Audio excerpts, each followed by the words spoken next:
Salutations à tous ceux qui sont connectés sur cette chaîne. Le Congo est à nous. Vous êtes les privilégiés. Vous êtes à temps. Vous pouvez avoir l'information en temps réel.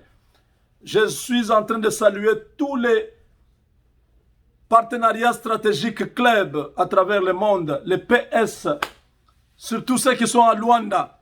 Je vous salue.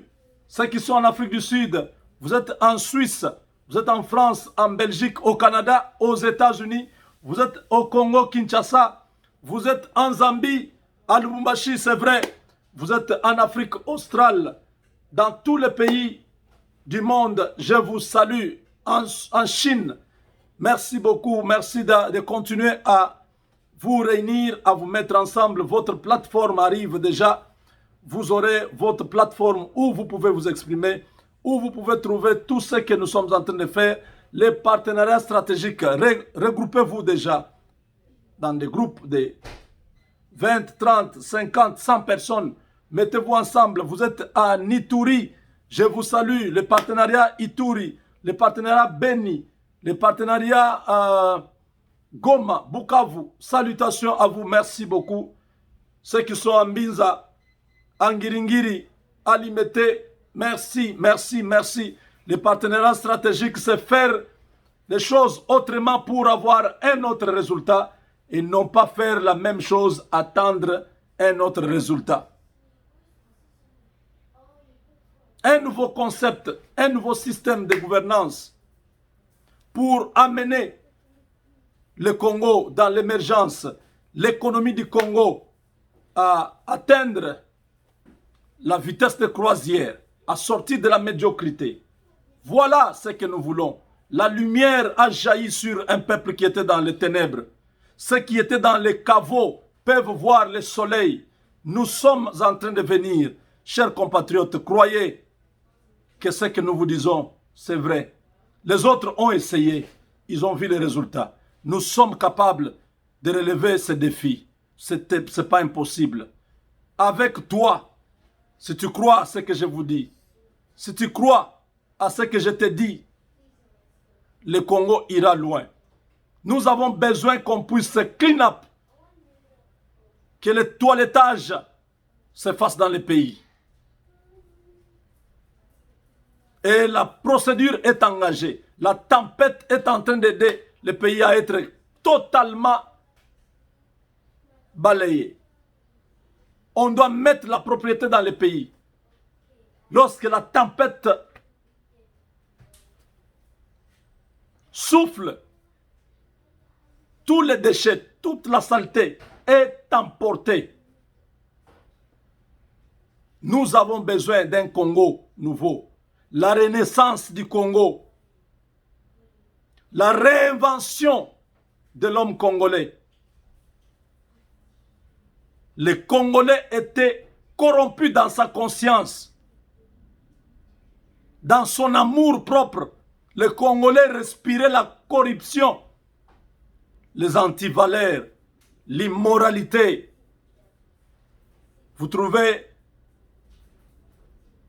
un homme qui était préfet le matin, à 12 h, il est coopté par le FCC, il devient secrétaire exécutif au PPRD. À 17 h, il est ministre. Cet homme qui était préfet, locataire, le soir, il se retrouve avec 40 maisons, de l'immoralité. Quelle éthique, quelle morale, quel exemple. Un voleur, un détourneur, un pilleur. Le Congo ne sera pas ce Congo-là que vous avez formaté. Nous allons reformater le Congo. Nous allons donner au Congo une nouvelle âme,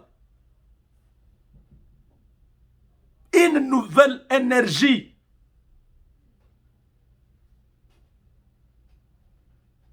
Ça sera une génération de révoltés, des gens qui vont aller à la conquête de leur pays, qui vont changer les choses, des mentalités, des comportements, des habitudes. Nous allons sortir de ces carcans préfabriqués par la colonisation. Nous sortirons de là très bientôt parce que nous avons vu comment les choses se passent ailleurs. Ce n'est pas de la magie. Parce que si on parle de... Voilà, ces gens-là, ce sont des sataniques, ce sont des démoniaques. Les satanistes sont même ici.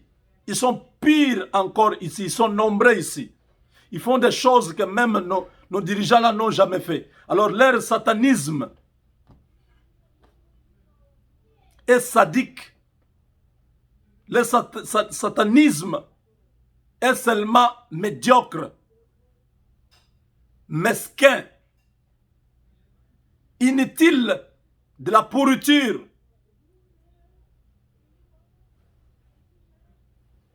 Ridicule et inutile.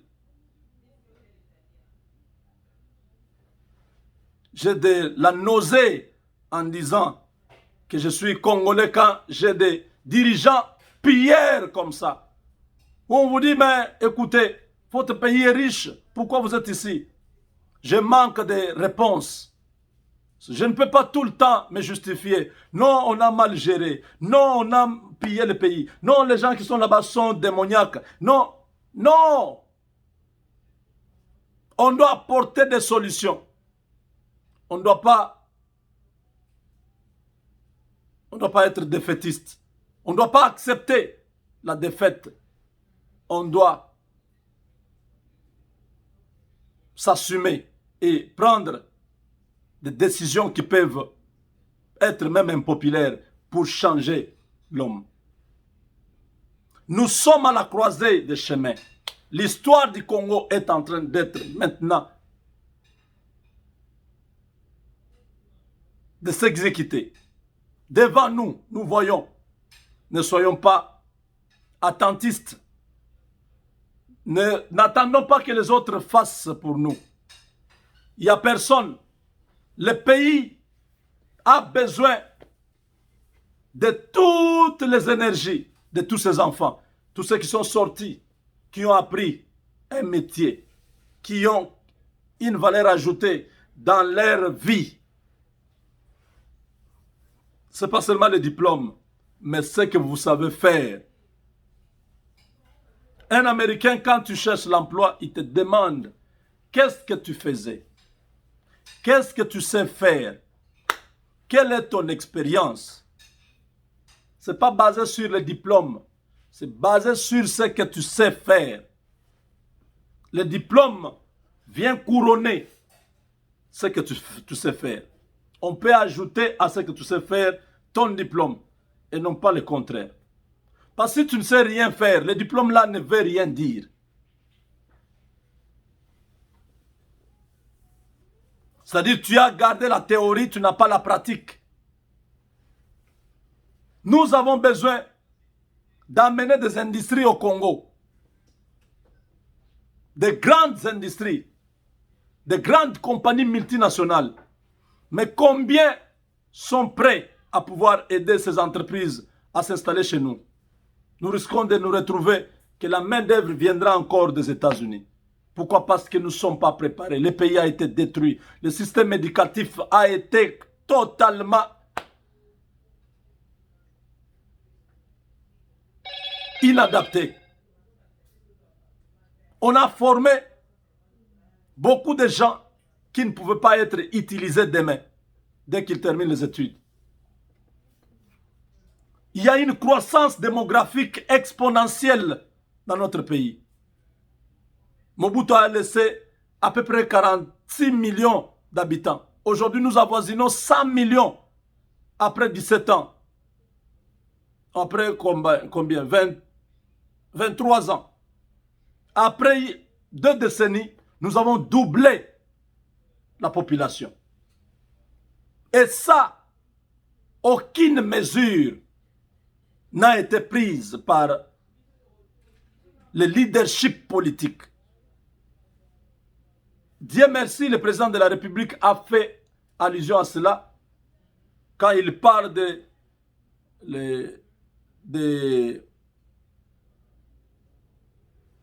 comment on appelle encore,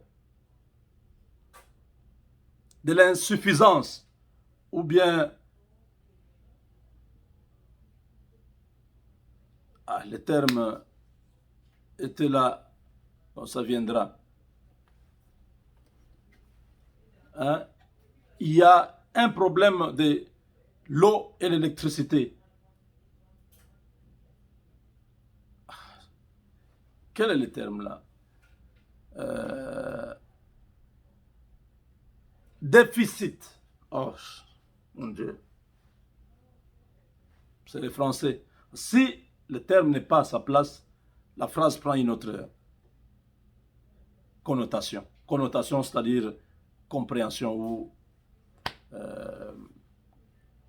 compréhension. Il y a déficit énergétique. Pourquoi? Parce que, d'une part, la population continue à augmenter. De l'autre part, les infrastructures n'ont pas été adaptées.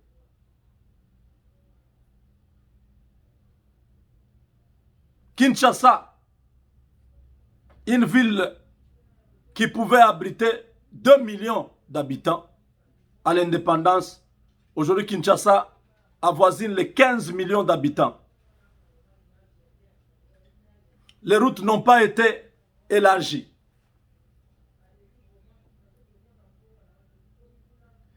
La délimitation de Kinshasa n'a pas été urbanisée. On a continué à lotir des quartiers, tout ça, mais dans l'anarchie totale.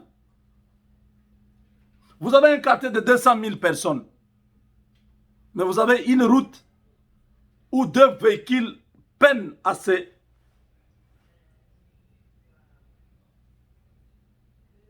se partager les passages.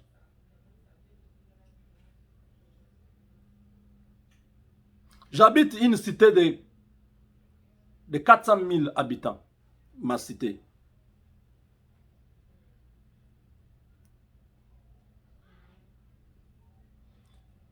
Chaque 20 maisons, il y a une avenue qui passe.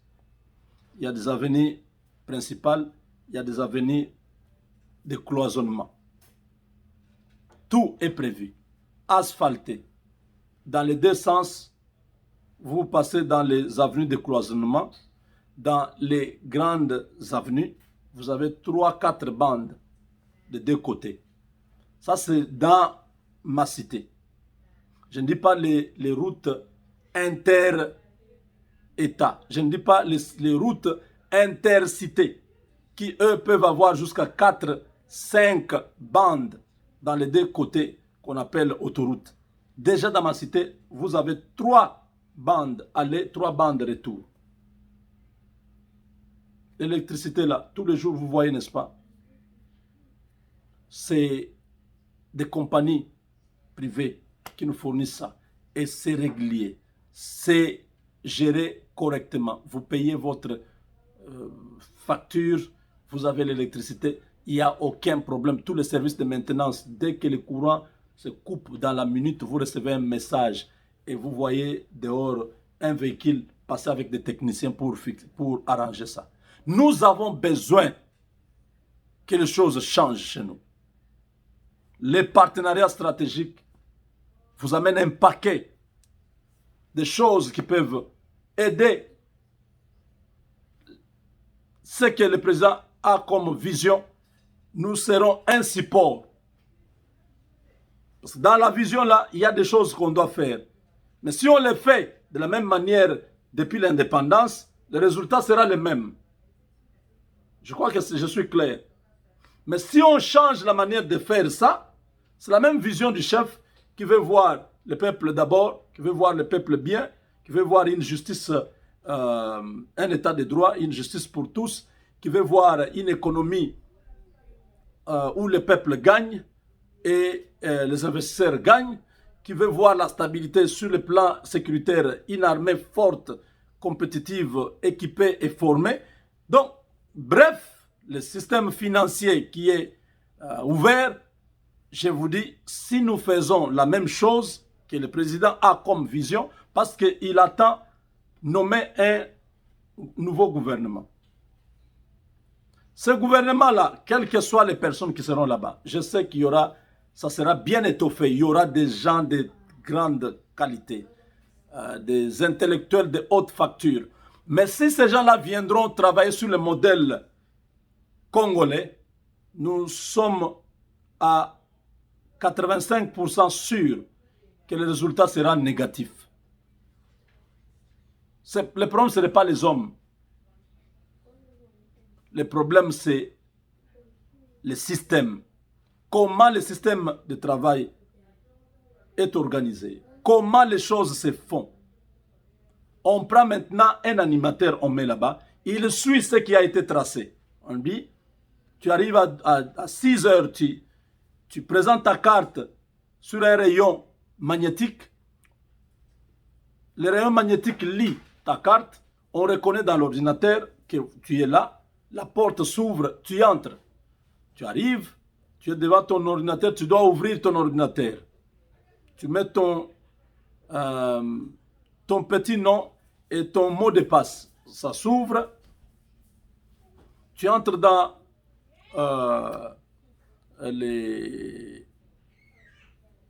ton email où tu te connectes sur les réseaux, sur le système.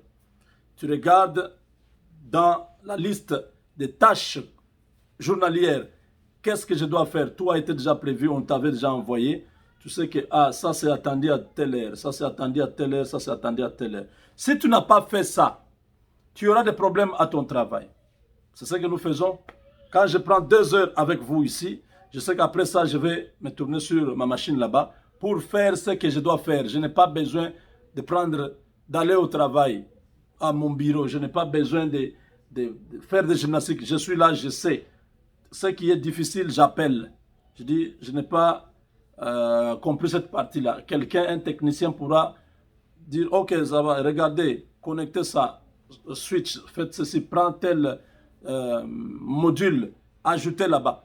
Donc, à la fin de la journée, j'ai terminé. Parce que tout a été déjà conçu et présenté. Moi, je viens seulement utiliser ça. Je viens pousser ça. C'est ce qui est chez nous. Quand les procédures de sortie des fonds à la Banque centrale seront les mêmes, les résultats seront les mêmes, on va vous dire qu'il y a eu encore 66 millions 900 qui ont été décaissés par Vital Kamerhe. Mais au procès, on nous parle de 57 millions. Vous comprenez? Quand les procédures sont les mêmes dans l'octroi des marchés, il y a l'opacité. Les contrats ne sont pas connus. Les gens négocient des contrats de gré à gré, entre amis. Le Belge qui est venu là, l'Allemand qui est là, nous aurons 15%. Accordons-lui ceci. On lui donne les exonérations. Il ne paye pas les taxes pendant 3 ans. Vous voyez, des choses comme ça. Si on continue dans ces... Quand nous disons partenaires stratégiques, les gens n'arrivent toujours pas à comprendre ce que nous voulons.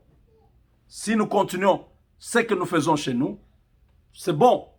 Nous sommes partis pour attendre les mêmes résultats et demain, nous allons élire un autre président. Moi, j'aimerais que le président Félix soit le début du développement du Congo. Qu'il puisse poser des bases d'un pays qui va émerger. De faire la rupture avec le passé. Comme il a fait rupture avec Kabila. La même chose, il fait rupture avec tous ces médiocres. Ils n'apporteront rien de nouveau. Ce sera le même langage, le même discours chaque fin de l'année. Et ça n'apportera aucun bonheur si nous ne voulons pas nous tourner vers d'autres personnes. Ce qu'ils ont fait. Je ne veux pas ici dire qu'au Congo, il n'y a pas de gens compétents. Je dis seulement que nous avons hérité d'une mauvaise culture européenne. Cette culture-là, aucun pays africain qui a été avec ces Belges, Français, tout ça, ne s'est développé. Ces gens-là sont des colonialistes, ce sont des impérialistes qui vont en conquête des autres terres parce qu'ils n'ont plus rien sous leur sol. Ils ne peuvent que vivre sur le dos des Africains. Si vous n'avez pas compris cela, vous continuez à aller vers ces gens-là, les choses ne vont pas changer. L'Amérique a aidé beaucoup de nations à se forger. Nous sommes bénis de Dieu. L'Amérique est venue vers nous. Nous n'avons pas cherché les Américains.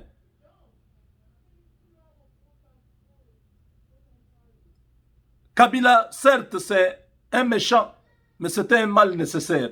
Il fallait que Kabila fasse tout ce qu'il a fait comme Pharaon, qu'il endurcisse son cœur pour que nous puissions arriver à prendre conscience de notre naïveté, de notre manque de patriotisme.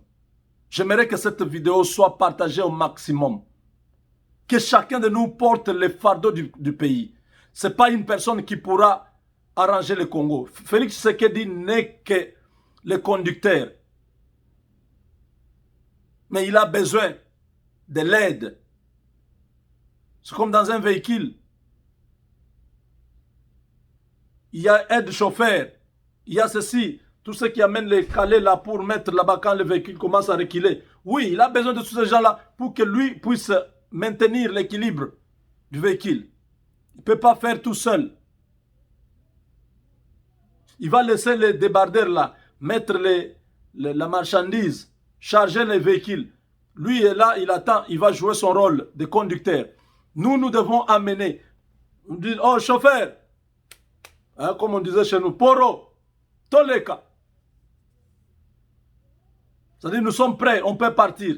Lui entre au volant. Mais si rien n'a été fait, il va rouler un véhicule vide dedans. Et quand il va arriver dans le village, il n'y aura rien. Les gens vont encore se plaindre de ah, non. Mais nous, on attendait quelque chose. Les Congolais attendent quelque chose dans leurs assiettes. L'agriculture. Ce n'est pas que nous manquons des agronomes, mais les circuits, comment les choses se passent. Nous devons révolutionner tous ces domaines.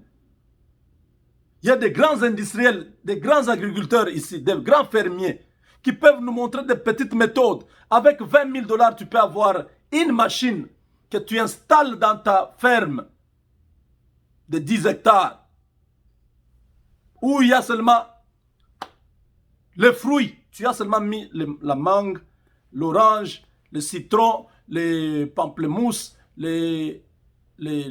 tous ces fruits, même les ananas. Tu as ta petite machine de 20 000 $ où tu peux transformer déjà cela en jus. Mettre ça dans les packs, ça, donc mettre dans les boîtes. Et il y a un véhicule qui va vers la ville qui peut vendre. Nous avons besoin de vous, chers amis. Abonnez-vous dans un des PS quelque part. Il faut que tu sois localisé.